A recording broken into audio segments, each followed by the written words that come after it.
ईश्वर की शक्ति है जो एक है, उसके रूप अनेक हैं, हम किसी तरह भी मान लेते हैं। भगवत गीता कहती है कि श्री कृष्ण जी परमेश्वर है, क्योंकि उसमें ये क्या है, सूरदास है, मीराबाई ने क्या किया था, भक्ति से, श्री कृष्ण की भक्ति से उनको प्राप्त कर लिया था, तो कहते श्री कृष्ण जी भगवान है। शिव पुराण में कहते शिव ही सब कुछ है, शिव ही हमारे पर ईश्वर है। उसमें मार्कंडेय ऋषि ने भक्ति कर करके शिव को प्राप्त किया था, तो शिव जी को मानते हैं।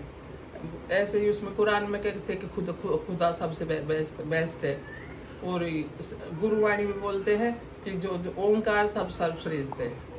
तो हमें आपस में भी एक दूसरे को नीचा नहीं गिराना चाहिए कि ये गुरु, ये भगवान, ये है, ठीक है, क्योंकि वो तो शक्ति तो एक, पर उसका रूप अनेक, हम किसी भी तरह मान लेते हैं।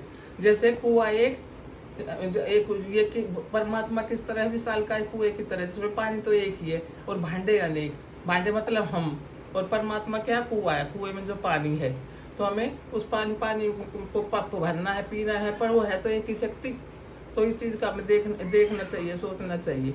मान लो हमें प्यास लगी है, तो कोई सोने का बर्तन रख लेता है, कोई उसका चांदी का बर्तन रख लेता है, पर उसमें पानी तो एक है।